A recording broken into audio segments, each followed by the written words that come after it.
Hi everyone, I welcome you to my YouTube channel by the name Sir Junior Nelson, doing computer science Yatu Makerere University. So I'm trying to work on a certain project, that's the artificial intelligence project. Basically, identifying a problem in the community which is handwritten symbol recognition. So the problem being solved in summary and writing recognition. How am I solving this problem?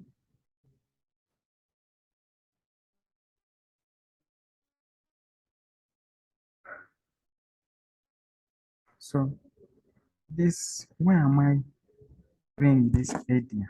So this idea, the community, it will help the community in identification of forensics investigation, whereby like we have a problem in the community. Maybe we are registering people, then you find someone is registering for some other person, which is not the case even for the signature. So in solving such a problem, I want to build a model which will be able to identify the different characters within a statement or someone's names and identify that this is the specific person who has done that. So how am I applying artificial intelligence? So basically, like I've said before, that I'm building a model which is going to, this model is going to basically convert the handwritten text character into machine readable text from both table and Word document. So if we scan the text character, which is the handwritten text character, the model will convert it into machine readable text. Hence, it will determine or it will identify the person. So the type of data in my case, it's text, whereby I've explained in the other slide before this one, like we are going to be scanning that document, then we convert the handwritten text into a machine readable text, thus identifying the person. So I want to give, in my project, I will be applying supervised and unsupervised learning. So with the supervised learning, I'm simply, this is the type of learning which deals with labeled data.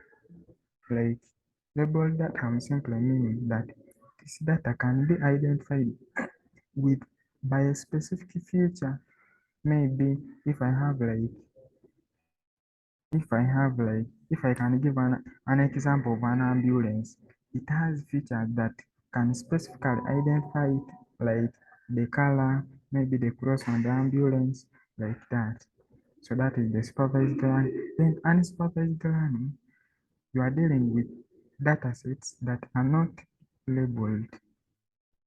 So the supervised learning techniques I'm applying have regression, which will be used to investigate the characters of the scanned document.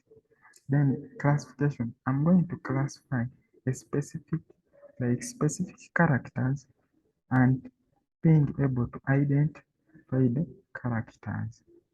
So the unsupervised learning, it will be clustering, like you of the word clustering, putting a bunch of similar characters, maybe letter A, then being able to identify those characters, letter G, then identifying the characters.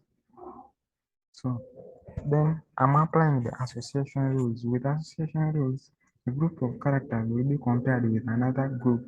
Like if I have a group of characters which is maybe letter A, then letter B, I compare those characters. So as I get the difference, like this person, if I compare this bunch like of A and a bunch of B, then another person has a bunch of A, a bunch of B, then I compare. There will be a certain difference. Then the technical challenges I'm likely to face. Well, the technical challenges I'm likely to encounter while developing my model. So, determining the right data set. Identifying the right data set that are clean, accessible, well-governed, and secure. As we know that most of these data sets are over the internet, and in most cases, the internet is not secure. Like there are those cases of viruses or atoms. Then data storage. So as I'm building this model, I will be using data, and this data will be accumulating on my machine as time goes on. So that is also the technical challenge, I guess, that I'm likely to face. Then AI integration, AI deployment and implementation. Since I lack, since I lack the the basic skills in AI, since I'm a beginner of AI, so I lack those basic skills of deployment, implementation, and integration, which will also be a challenge. Going to the most possible solutions, so self-fact finding few, a questionnaire approach, interviews, and attending seminars will solve the problem of determining the right data set. So the challenge of data storage, that one, I'll keep pushing my code or my program to my accounts such as GitLab and GitHub. Then with the challenge of integration, deployment and implementation, more research and basic self-learning will be the possible solutions. So how I can differ the terms, these terms accuracy, recall, precision, and F1 score. With accuracy, it's the number of correctly predicted data points out of the data points. If I have a certain number of data points, maybe these are the letters, then the predicted letters may be A, which will differ from this one out of the letters of A in the whole statement is what is meant by the term accuracy. Then recall. With the recall is the ratio between the number of positive samples correctly classified as positive to the total number of positive samples. So that one is positive samples correctly classified as positive. Like if I have there are false positives and true positives. So the positive samples correctly classified are the true positives. Then to the total number, which is the mixture of false positives and true positives. Going to precision refers to the number of true positives divided by the total number. So the true positives divided by the mixture of true and false positives is the precision. Then F1 score is just a popular performance measure for classification and is often preferred over, for example, accuracy when data is unbalanced. Unbalanced data simply meaning like if I have a specific data set that I'm using, for my case, the data set will be total text data set.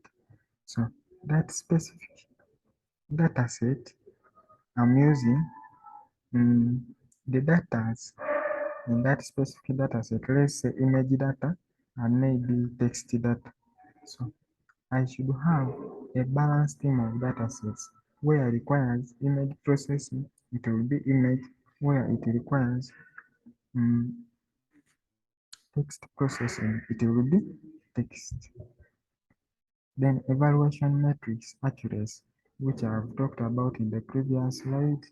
Then loss, which is a summation of the errors made for each sample in training or validation sets.